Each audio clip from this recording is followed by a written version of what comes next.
Karena nanti ada orang-orang yang tidak sadar sesungguhnya doanya sudah dijawab, tapi dia tidak menyadari itu. Bahkan merasakan doanya kok nggak dijawab-jawab gitu. Padahal Allah sudah menjawabnya. Nah, seperti apa ukuran kita mengetahui bahwa doa kita telah terjawab, atau doa kita barangkali belum dijawab atau tidak dijawab? Apa ukuran ketiga hal itu?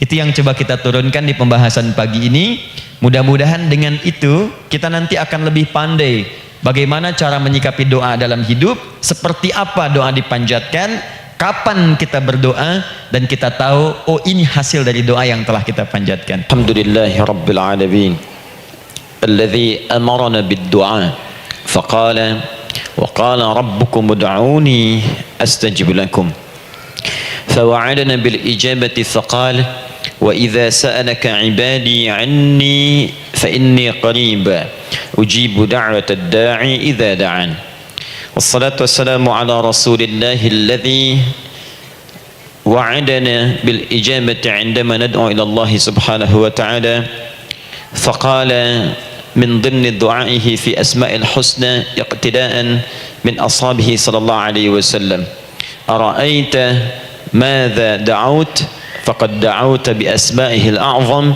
إذا دعي بها أجاب وإذا سئل بها أعطى اللهم صل وسلم وبارك على رسولك الكريم النبي الأمين وعلى آله وصحبه وأمته إلى يوم الدين أما بعد فيا عباد الله أوصي نفسي وإياكم بتقوى الله فقد فاز المتقون فلا تموتن إلا وأنتم مسلمون.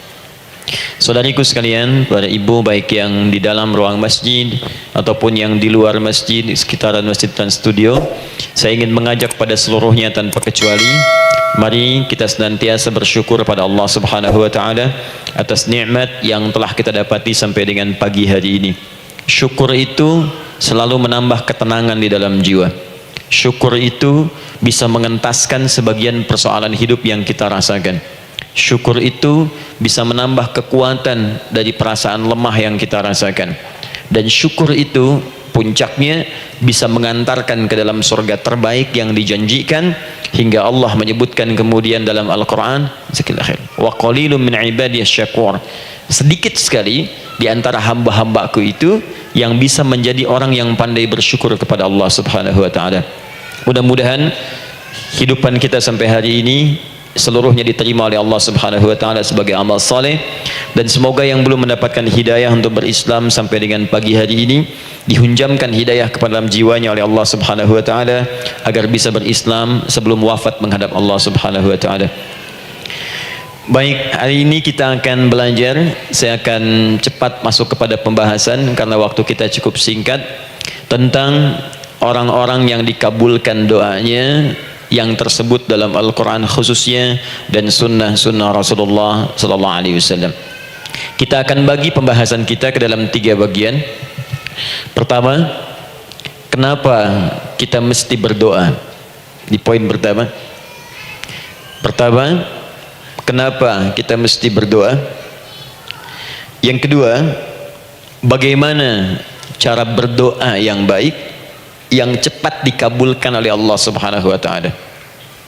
Yang pertama, mengapa kita mesti berdoa? Esensi doa itu apa ini?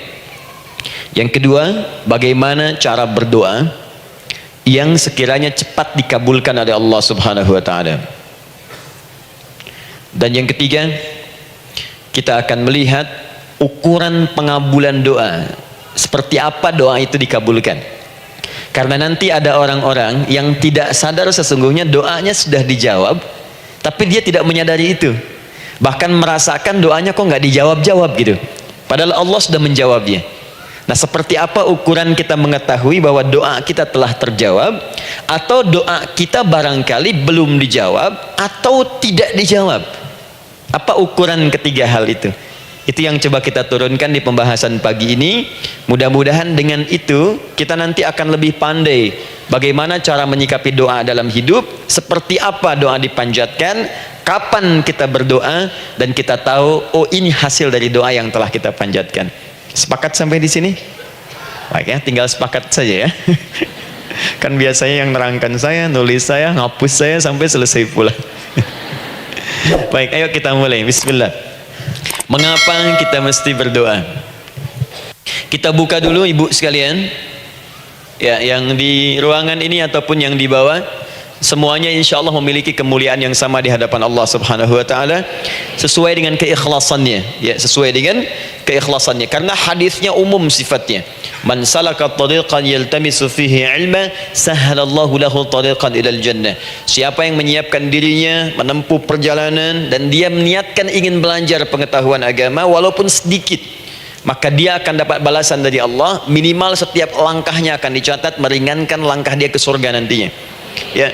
Dan di situ tidak disebutkan khusus bagi yang di dalam ruangan masjid lantai 2 lagi misalnya, tidak, ya, jadi yang di sekitaran, yang di depan, semua berdasarkan niatnya, ya, berdasarkan niat dan kuantitas amalannya. Di kuantitas itu tambah, mungkin ustadz belum datang, ibu ada yang berzikir, ada yang baca Al-Quran, ada yang istighfar, itu yang nambah pahala, ya. Kalau yang pasang status, pasang kamera, ya itu saya nggak tahu. Ayo kita kembalikan sini. Pertama, Quran surah ke-7 ayat 172.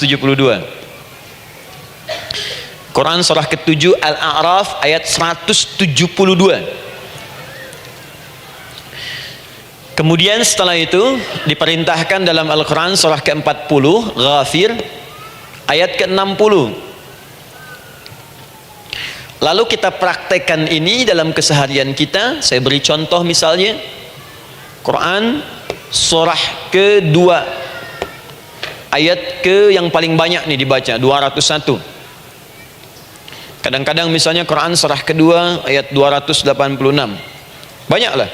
Quran surah ke-7 ayat 23 misalnya, dan seterusnya. Ini bagian pertama.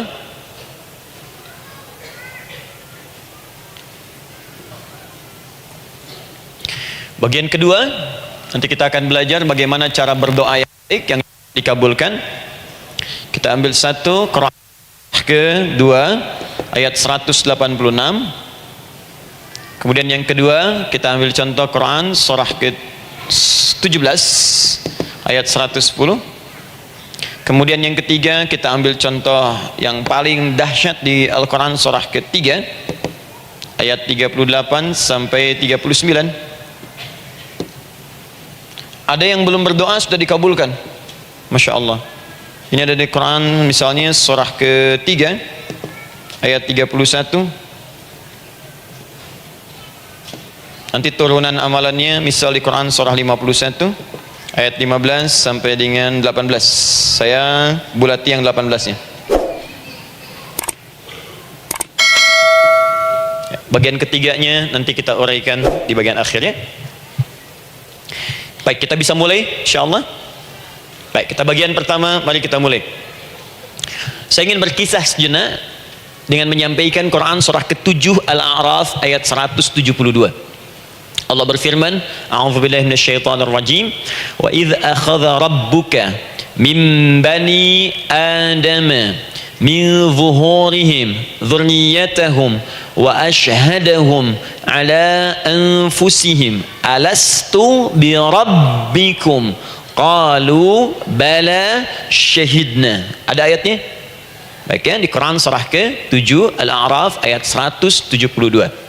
Wa idz akhadha rabbuka min bani Adam. Kata Allah, dan ingatlah, pahamilah, pelajarilah, dalamilah.